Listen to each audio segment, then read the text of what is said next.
आप देख रहे हैं आपका शो कहानी कुर्सी की। मैं हूं सौरभ, आपके साथ सारे मेहमान बने हुए हैं। अब देखिए, कांग्रेस पार्टी ने पहले तो कुछ मुद्दे खुद दिए और एक के बाद एक सेल्फ पोल किए।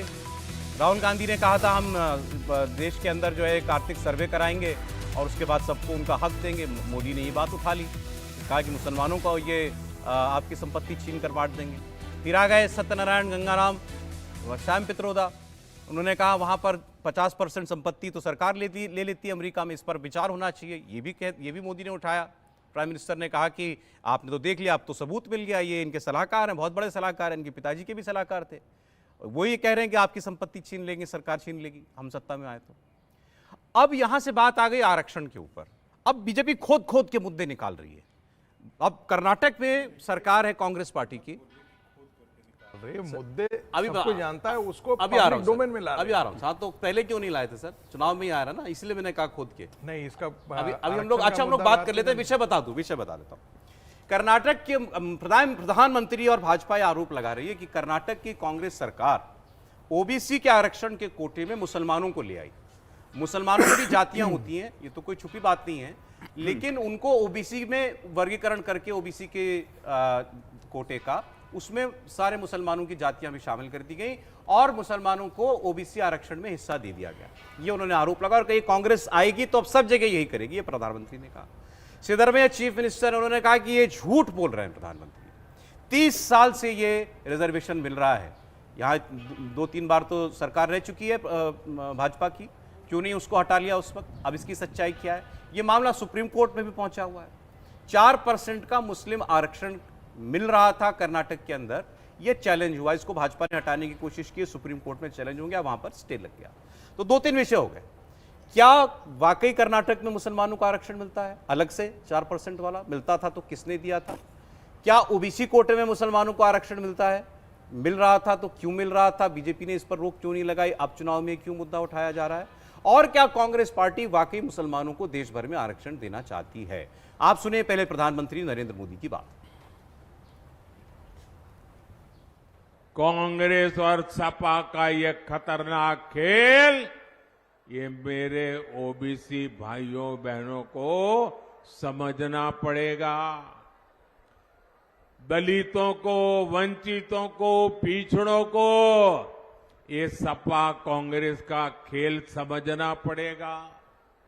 यहां यूपी में हमारे कुर्मी, मौर्य, कुशवाहा, यादव, जाट, गुजर, राजभर, तेली, पाल, ऐसी अनेक ओबीसी जातियां हैं। उनका हक है, भारत के संविधान के अनुसार हक है। तो इनसे छीनकर समाजवादी पार्टी और कांग्रेस अपने चहेते वोट बैंक को देना चाहते हैं। समाजवादी पार्टी अपने वोट बैंक की खातिर यादवों, पिछड़ों से ही सबसे बड़ा विश्वासघात कर रही है। उत्तर प्रदेश, वो कहते हैं अब आपकी सबकी संपत्ति की जांच होगी। एक्सरे, कांग्रेस के शाहजादे की एक्सरे मशीन अब बहनों बेटियों की अलमारियों में पहुंचेगी। शाहजादे की एक्सरे मशीन लॉकर में पहुंचेगी।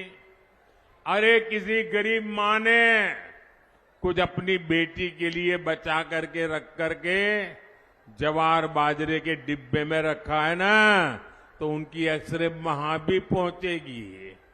इन्होंने मंगलसूत्र दबा के रखा है तो वहां भी इनकी एक्सरे पहुंचेगी। और थोड़ा बहुत जहर गहना जो रखा होगा, ये सपा कांग्रेस की सरकार आई तो उस पर डाका डालेगी, कब्जा करेगी। ये उन्होंने घोषणा की है। दोनों बातें प्रधानमंत्री ने कह दी। आज यूपी में बोल रहे थे तो उन्होंने सपा को भी इसमें जोड़ लिया, वरना वो कर्नाटक की बात भी करते हैं। तो अब जरा है क्या मामला, है क्या? कहां से आरक्षण की बात आ गई, मुसलमान आरक्षण की? समीर जी। देखिए, राष्ट्रीय पिछड़ा आयोग को एक शिकायत मिली थी कि जो कर्नाटक के अंदर जो मेडिकल पीजी के जो एडमिशन है उसमें 930 सीटों में से 170 सीटें के करीब मुसलमानों को दे दी गई है। 16-17% के करीब बैठ रहा है मेडिकल सीट है, मेडिकल पीजी की सीटों को अच्छा। लेके। तो राष्ट्रीय पिछड़ा आयोग ने इसकी जांच करवाई, तो उन्हें इस बात की खबर लगी कि जो कोटा है उससे ज़्यादा दिया गया और लगभग सभी मुसलमानों को उसके अंदर जाति को शामिल किया गया है, जबकि 32 मुसलमानों की जातियाँ उसमें शामिल थी। जब राष्ट्रीय पिछड़ा आयोग ने 32 मुसलमानों की जातियां ओबीसी के कोटे में शामिल हैं, 32% रिजर्वेशन है, उसमें 32 जातियां शामिल है, ठीक है। लेकिन सिद्धरामैया सरकार ने क्या किया, सिद्धरामैया सरकार ने उसका वर्गीकरण ऐसा कर दिया 32% कोटे का, जिसमें सारे मुसलमानों को वर्गीकृत कर दिया। कोई भी मुसलमान जाति का हो, सबको आरक्षण का लाभ मिलेगा उसके अंदर। ऊपर मतलब अगड़ी पिछड़ी का कोई कॉन्सेप्ट कुछ नहीं किया, सबको किसी ना किसी वर्ग में डालकर सबको आरक्षण दे दिया है। मतलब मुसलमान ने किसी भी जाति को उन्होंने ये छोड़ा नहीं। आरोप है या सच है? ये आरोप लग रहा है उनके ऊपर, और सिद्धरामैया सरकार से पूछा है राष्ट्रीय पिछड़ा आयोग ने इस बारे में कि आपने किस आधार पर किया, इसका स्पष्टीकरण दो। अभी तक राज्य सरकार ने इसका 4% मुस्लिम आरक्षण का क्या मामला है? पहले 4% मुस्लिम आरक्षण था, लेकिन चुनाव के पहले वसराज बोम्बई जब मुख्यमंत्री थे भारतीय जनता पार्टी के, उन्होंने 2% लिंगायत को, 2% वोकलिंगा को ट्रांसफर कर दिया था। तो पहले से वहां 4% आरक्षण मुसलमानों के लिए था, बिल्कुल तो था। ये क्यों नहीं हटाया गया पहले कभी? मतलब ये अभी जो बीजेपी की सरकार गई है कर्नाटक में, उसने इसको हटाया, उसने हटा उससे दिया पहले था। किसी ने वसराज नहीं बोम्बई ने चुनाव के पहले हटा दिया था। 2% दोनों को बांट दिया था, वोकलिंगा को बांट दिया था 2%, 2% लिंगायत को दिया था। एक बार जरा इनसे फैक्ट में जानूं। हाँ, मैं फैक्ट ही अब बता रहा हूं। वो सिद्धरामैया ये कह रहे हैं कि ये 30 साल से चल रहा था ये आरक्षण। देखिए क्या हुआ था कि 1994 में एक कमेटी बनाई गई थी, चिन्नप्पा रेड्डी कमीशन, और इस कमीशन ने जो है रिजर्वेशन मुसलमानों के लिए ओबीसी के अंदर जो है रिकमेंड किया था। तब कांग्रेस सरकार ने इसकी कोशिश भी की थी, उसने 6% आरक्षण देने की कोशिश की थी ओके। उस वक्त, लेकिन सुप्रीम कोर्ट में ये मामला अटक गया था और ऐसा हो नहीं पाया था। बाद में देवेगौड़ा सरकार ने, जब देवेगौड़ा की सरकार आई थी, तब उन्होंने 4% आरक्षण 2B एक कैटेगरी बनाई थी मुस्लिम समुदाय की, और उसके अंदर ओबीसी में डालकर उसको ये 4% ओबीसी के अंदर ही था या ओवर एंड अबव था? ये ओबीसी के अंदर 4% मुसलमान, 50% कैप रखा गया वहां पे, तो ओबीसी के अंदर ही ये जो 4% रिजर्वेशन है, ठीक है, ये दिया गया और है। अब ये है कि इन्होंने सारे मुसलमानों को उसमें डाल यहाँ उन्होंने 2A और 2B करके एक कैटेगरी 2 में डिवाइड कर दिया। 17 जातियां एक में हैं, कुछ जातियां और उसमें, तो सबको मिला के उन्होंने उसके अंदर कर दिया। लेकिन देखिए ये जो मामला है ये देवेगौड़ा सरकार का, और देवेगौड़ा बहुत सार्वजनिक तौर पे इसका श्रेय लिया करते थे कि मैंने ऐसा किया है। नहीं तो उनके बाद तो भाजपा की सरकार भी आ गई है, 2 बार आ गई। देवेगौड़ा जो कांग्रेस है की वो सरकार भी। भाजपा के साथ जो है गठबंधन में चुनाव में, तो मुझे ये लगता है कि ये पर्सपेक्टिव जो क्रोनोलॉजी है वो मैंने आपको बता दी है। बाकी इसकी राजनीति जो पार्ट है वो अलग है कि भाई साफ है कि बीजेपी ये चाहती है कि अगर वो ये मुद्दा उठाएगी तो कहीं ना कहीं सर मैं आता हूं, आपका कमेंट मुझे जो राहुल गांधी के दूसरे स्टेटमेंट पे भी लेना, एक बार जरा इस पर हम लोग बात कर लें। इस केस को सौरभ देखें आप, तो उसमें विवाद तब हुआ जब राष्ट्रीय पिछड़ा आयोग ने कर्नाटक की सरकार से इस मामले में जवाब मांगा कि ऐसी हमारे पास शिकायत आई है। कर्नाटक की सरकार का जो जवाब था वो जवाब गोलमोल है। उसमें सिर्फ ये कहा गया है कि मुस्लिम और ईसाई इनको एक जाति के आधार पर नहीं देखा गया, जबकि हकीकत ये है कि कर्नाटक में पिछड़ा आयोग का जो सिफारिश थी उसके आधार पे 32% का जो रिजर्वेशन है उसको 5 कैटेगरी में बांटा गया है। Category 1, 2A, 2B, 3A, 3B, और इन 5 कैटेगरी के तहत मुसलमानों की जो जातियां हैं उनको शामिल किया गया है। उनमें से जिस कैटेगरी में शामिल किया गया उसमें 4% आरक्षण मिलता है। इसका मतलब कि मुसलमानों की जातियों को आप सीधे धर्म के आधार पर 4% का आरक्षण दे रहे हो। इस शिकायत को लेकर राष्ट्रीय पिछड़ा आयोग ने सवाल पूछा था, जो जवाब कर्नाटक सरकार का आया है वो स्पष्ट नहीं है। और इस बात को ये कहना है कि हाँ ये क्योंकि 2002 से ये चल रहा है वो सरकार का जवाब नहीं हो सकता, इनसे स्पेसिफिक पूछा गया है मौजूदा सरकार से, क्योंकि वो जवाब नहीं आया इसलिए ये विवाद आपको अभी नजर आ रहा है। तब प्रधानमंत्री मोदी ने उसको उठाया। सर अब जरा एक राहुल गांधी का एक बयान है, वो बात सुनवा दूं, फिर मैं आपके पास आता हूं। 2 हैं इनफैक्ट बयान। एक में वो ये कह रहे हैं कि ये जो जातिगत जनगणना की बात है ये मेरी जिंदगी का मिशन है, जिंदगी का मिशन है मेरे, राहुल गांधी ने कहा। और फिर उन्होंने कहा कि मुझे नॉन सीरियस पॉलिटिशियन कहते हो, मैंने तो इतने बड़े बड़े मुद्दे उठाए। सुनिए आप दोनों बातें। मगर ये एक बात समझ लीजिए कि जो मैंने आपसे पहले कहा ये मेरे लिए राजनीति नहीं है, ये मेरे लिए लाइफ मिशन है, इसको छोड़ने वाला नहीं हूं मैं। और मैं गारंटी करके कह रहा हूं जो कांचा जी ने कहा आप लिख लो, आप लिख लो, जाति जनगणना को कोई शक्ति नहीं रोक सकती है।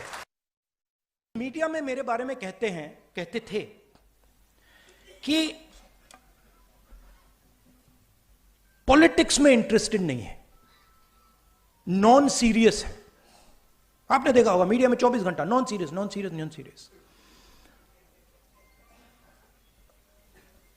मनरेगा नॉन सीरियस, जमीन अधिकरण bill non serious, Niyamgiri non serious, Bhatta Parsaul non serious, Amitabh Bachchan, Aishwarya Rai, Virat Kohli serious.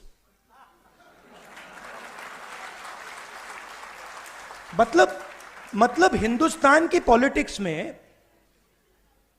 मान लीजिए यह कमरा है, इसमें 1000 लोग बैठे हैं।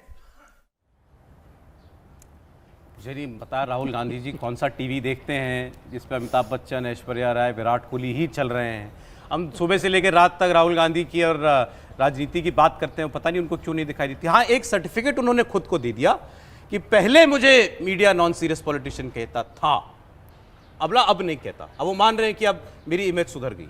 देखिए, पहली बात तो कि उनको पप्पू की जो उपाधि दी थी वो कोई भारतीय जनता पार्टी के व्यक्तियों ने नहीं दिया था, ये सोशल मीडिया की देन थी। बाद में भारतीय जनता पार्टी के प्रवक्ता जो है वो कांग्रेस के प्रवक्ताओं को चिढ़ाने के लिए इसका प्रयोग करने लगे और इसके लिए जगह राहुल गांधी खुद ही बनाए। राहुल गांधी जब भी चुनाव होता था, चुनाव खत्म होने के पहले वो गायब रहते थे, चुनाव के समय कुछ दिन आते थे, उसके बाद फिर 1 महीना के लिए कहीं भी लंदन चले जाते थे, कभी इटली चले जाते थे, कभी बैंकॉक चले जाते थे। बैंकॉक की कई कहानी आने शुरू हो गई, लंदन की कई कहानी आनी शुरू हुई, इटली की कई कहानी आने शुरू हो गई, नानी जी के यहाँ गए हैं, फलां के लिए गए हैं। तो ये जितना भी जो सोशल मीडिया में होता है, जब आप बड़े बनते हैं तो आपके पीछे तो मीडिया लगती ही है, आपके बारे में बात करती है। दूसरी बात आप ध्यान दीजिए, देखिए कांग्रेस पार्टी जिस ढंग से वो बता रहे हैं उसमें तो हमको एक ही लग रहा है कि सारा काम तो है राहुल गांधी ने किया था। मनमोहन सिंह से तो सिर्फ जाल पीटते थे और उनकी कैबिनेट तो सिर्फ जाल बजाती थी, बाकी कुछ काम तो करती नहीं थी। उससे इतर देखिए, जब उन्होंने न्याय यात्रा खत्म की उसके बाद उन्होंने कहना शुरू किया कि मैं बदल गया हूँ, मैं वो नहीं हूँ, मेरा वो खत्म हो गया है। यानी ऐसा लगा कि कोई शरीर में कोई नई आत्मा प्रवेश कर गई है। लेकिन बाद के दिनों में हमने फिर देखा कि राहुल गांधी जी वैसे ही लूज बॉल देते रहते हैं। यदि आप लूज बॉल देंगे तो भारतीय जनता पार्टी उस पर छक्का तो उड़ाएगी। राहुल गांधी सीरियस हो गए क्या?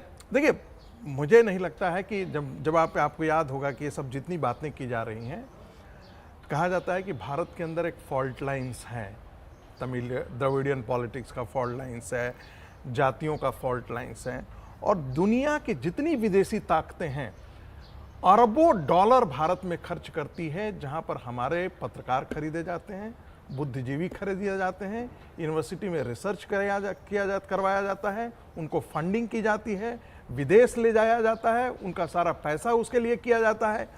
जो कांचा इलैया और इन सब जिसका वो जिक्र कर रहे थे, ये उस सारे गिरोह के लोग हैं जो इसी की दिशा में पिछले वर्षों से काम कर रहे हैं, दशकों से काम। राहुल गांधी उसी लाइन पर है। आप देखिए, मैं फिर वही कर रहा हूं, बिल्कुल राहुल गांधी उसी लाइन पे काम कर रहे हैं। आपको याद होगा 2019 के चुनाव से पहले कैम्ब्रिज एनालिटिका की चर्चा बहुत देर में है।